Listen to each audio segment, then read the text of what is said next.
बाहर निकालिए। आप महाराज क्या करें, प्रिंसिपल काम कर रहे हो, शराबी तरह मोटा बहुत हो गया। चल कार्रवाई करने से पहले उसको चाहे रांची भेजा जाए और चाहे आगरा भेजा जाए, इतना तो कर सकती है ना सरकार। लाल लाइट भी है, मैं भी करेगा तो साला यहाँ का आदमी है भैया। डिप्टी कलेक्टर साले का ये हाल है। अब मैं सालों के मैं अरे जरा 2-4 लोग लिख के दो कागज पे, साला डिप्टी कलेक्टर पे 2-4 लोग लिख के दो कागज पे, साला डिप्टी कलेक्टर पे इनकी ऐसी।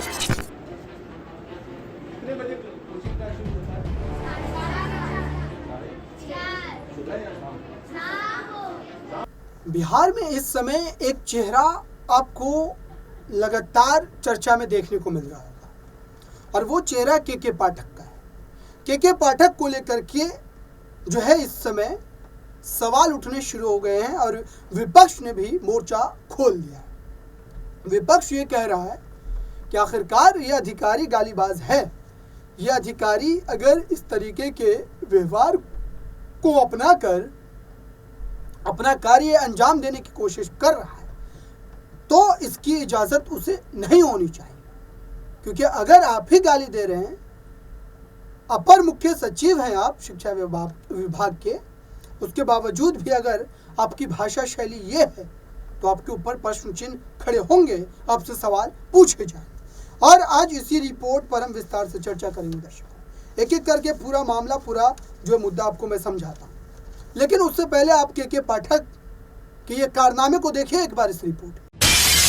बिहार के बेलगाम अधिकारी पर लगाम क्यों नहीं?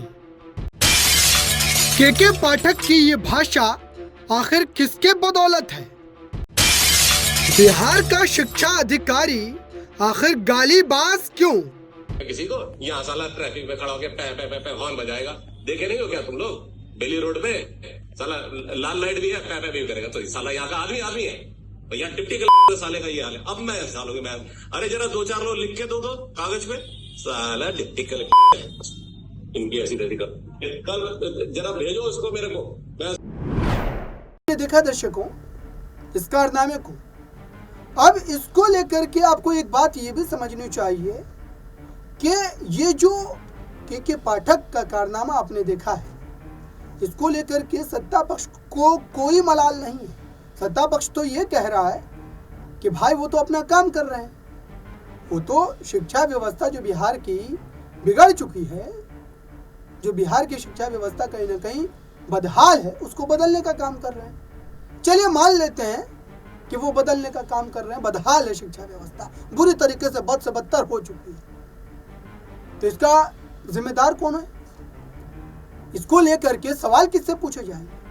18 साल से तो नीतीश कुमार गद्दी से चिपके हुए हैं, तो नीतीश कुमार इस बात का जवाब दे कि 18 साल में आप क्या शिक्षा व्यवस्था को दुरुस्त नहीं कर पाए, आप उसके पैमाने को बेहतर नहीं बना पाए? ये सवाल पूछे जाने चाहिए लाजमी तौर पर। लेकिन आपको आश्चर्य होगा दर्शकों ये बात सुनकर कि इस पूरे मुद्दे पर नीतीश कुमार एक्शन लेने या फिर उस अधिकारी पर कोई कार्रवाई करने के बजाय उसके पक्ष में खड़े हो गए।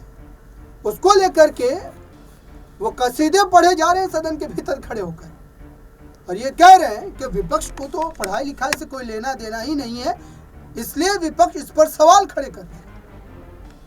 इस बयान को आपको मैं सुनाऊंगा, लेकिन उससे पहले आप राबड़ी देवी के इस आरोप को सुन लीजिए जो उन्होंने सदन के बाहर खड़े होकर के नीतीश कुमार और इस अधिकारी दोनों को घेरने का काम किया। बढ़ावा दिए हैं अधिकारी लोग, इसीलिए मुख्यमंत्री की बात कोई नहीं मानता है।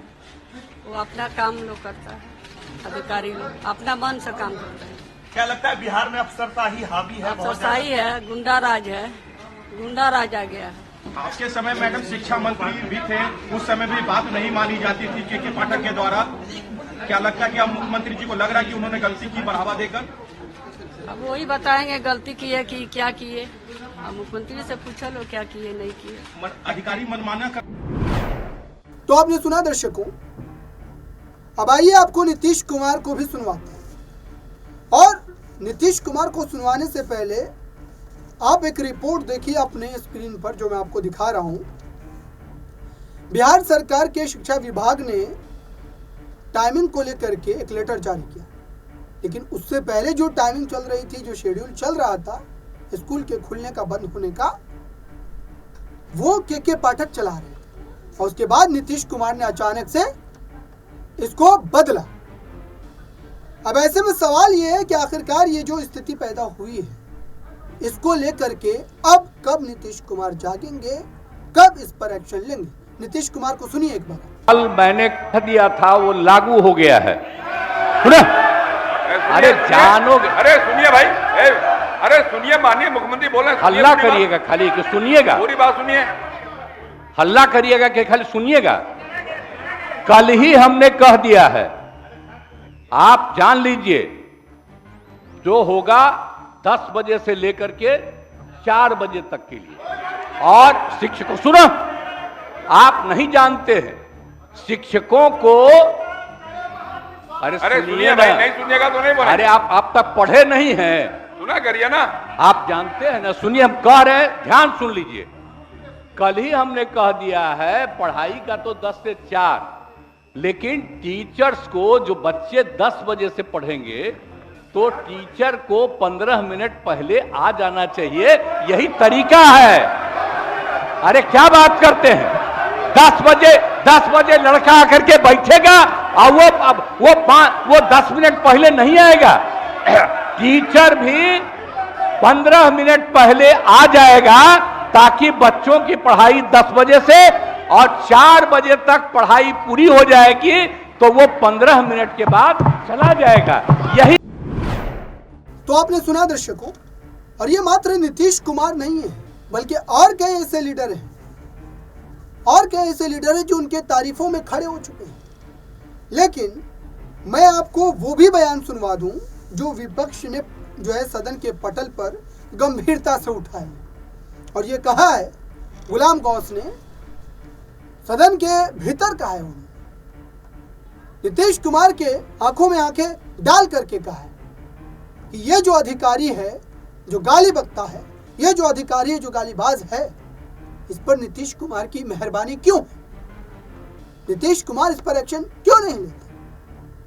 और गुलाम गौस ने तो और इससे आगे बढ़ करके कहा है दर्शक, उस बात से मैं इत्तेफाक नहीं रखता, लेकिन इस पूरे मामले पर कार्रवाई की जरूरत है, क्योंकि इससे जो सुशासन बाबू की एक छवि बनी है वो तो बिगड़ती है, लेकिन बिहार की छवि भी बिगड़ती है। चाहे आप किसी भी तरीके से इसको प्रस्तुत करने की कोशिश करें, लेकिन यह गलत ही होगा, क्योंकि आपकी भाषा गलत है, और गलत भाषा का इस्तेमाल कर आप सही बातों को भी कहेंगे तो आपकी भाषा को गलत ठहराया जाएगा। देखिए गुलाम गौस ने सदन में क्या कहा था। हमको पूरा विश्वास है वो सिजोफ्रेनिक केस है, एक बीमारी होती है, तो अच्छा बेहतर होगा कार्रवाई करने से पहले उसको चाहे रांची भेजा जाए और चाहे आगरा भेजा जाए। इतना तो कर सकती है ना सरकार, पागल है वो, हीन मानसिकता से ग्रसित है वो। और इतने लोगों को अपमान करेगा, क्या करेंगे हम लोग सदन में रह के? जब सम्मान ही नहीं रहेगा, मान ही नहीं रहेगा, तो इतना बड़ा ताकतवर हो गया वो। माननीय सदस्य राजेंद्र, माननीय सभापति महोदय, शॉर्ट में कंक्लूड किया जाए, बहुत लंबा। यूनिवर्सिटी में प्रोफेसर है और डीन भी रहे। तो आपने देखा दर्शकों, अब इसको लेकर के आपके मन में क्या प्रश्न उठता है, आपके मन में क्या सवाल है, इस पूरी रिपोर्ट पर आपकी क्या राय है, कमेंट बॉक्स में जरूर बताइए।